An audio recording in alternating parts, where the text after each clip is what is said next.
Yo, what's going on, viewers of the tube? My name is Tyler and welcome to the channel that isn't here drawing lines on the screen saying this coin may go up or it may go down. We are bringing you the information so you understand what it is you're actually investing in and how that crypto investment came to be. It's something you get nowhere else. It's time for Chico Crypto.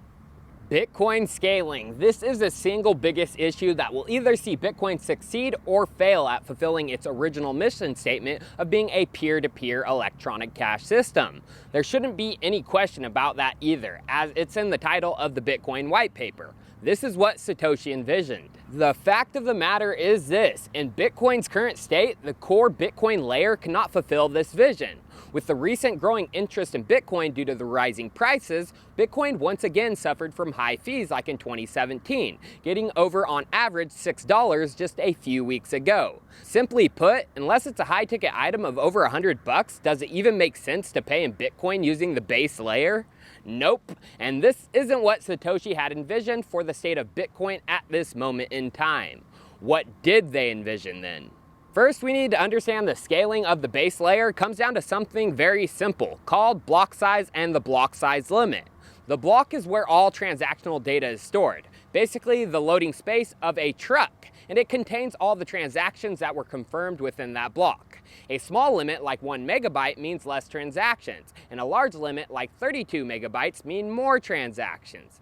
Now, a little history lesson for you all. When the original Bitcoin code was released on January 3rd, 2009, there was no 1 megabyte block size limit like today, but capped out at 32 megabytes. After about a year of Bitcoin out in the wild, Satoshi secretly added in a 1 megabyte block size limit with this commit to the code. There was no explanation, and he didn't tell anyone about the change to the code. He left it for people to discover themselves. And according to Thamos, current owner and operator of Bitcoin Talk Forum, who had close contact with Satoshi, he rarely explained his motivations for anything. In this case, the block limit, he kept the change secret and told people who discovered it to keep quiet until it was over so that the controversy or attackers wouldn't cause havoc with the ongoing rule change. Basically, so the miners of the network wouldn't destabilize the network during the rule change and fork the network. But why was the block limit of 1 megabyte implemented at all? Like Thamos said, Satoshi never explained it, but you can guess the large blocks were not needed at the time, and he knew some miners might decide to produce bigger blocks that other miners were willing to accept, and the chain could split, thus implementing it for the long-term health of the network during its infancy. Eventually, the community and network found out about the block size limit, but by this time it wasn't a big deal and everyone went along with it without any contention. But one developer, Jeff Garzik, who contributed the most to the Bitcoin code behind Satoshi and Gavin Anderson, put forward a patch in 2010 to increase the block size limit to 7 megabytes, and increasing it would match the size of PayPal at that time.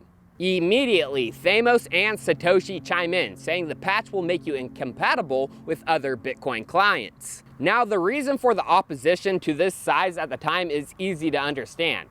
Internet technology at the time wasn't where it needed to be to handle this. Larger blocks were at risk for not propagating through the network properly or consistently. To be a constructive node on the Bitcoin network, you needed to upload new blocks to many of your peers, at least 8, but usually more. So at 7 megabytes times 7 bits times 8 peers divided by 30 seconds, this means the block would require at least 13 megabits upload, which a majority of the people didn't have those internet speeds at that time. But as we can see below, Satoshi did say we can phase in a change later if we get close to needing it, in regards to increasing the block size. And as we can see farther down in the thread, Satoshi even announces how to phase in an increased block size and explains how it can be implemented without disturbing the network. So it's obvious that Satoshi was not against the idea of a block size increase, but at the time the limit was included for safety and health of the network. That is where his words on that thread end. But in different threads and emails, Satoshi gives us some more insight into what he envisioned into the future. Even before the Bitcoin network was released, in an email in 2008, Satoshi says this: "The bandwidth might not be as prohibitive as you think." They explain the size of the Bitcoin transaction. Then they say Visa processed 37 billion transactions in 2008, or an average of 100 million transactions per day. That many transactions would take 100 gigabytes of bandwidth, or the size of 12 DVDs or 2 HD quality movies, or about $18 worth of bandwidth at current prices. If networks were to get that big, it would take several years, and by then sending 2 HD movies over the internet would probably not seem like a big deal. Well, here we are today, and sending HD movies over the internet is no big deal. But the Bitcoin blockchain isn't taking 100 gigabytes of bandwidth per day.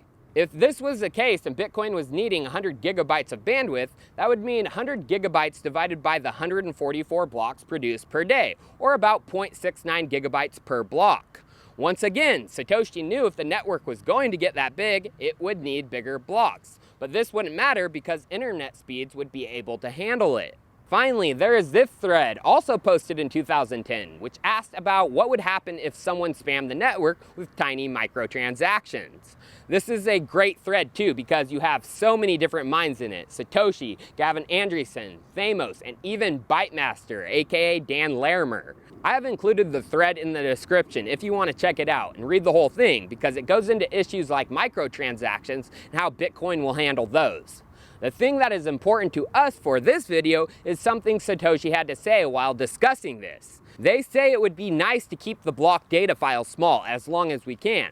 The eventual solution would be not to care how big it gets. They are talking about the blockchain size and thus talking about block size limits. Satoshi then expands on this, going into detail about micropayments.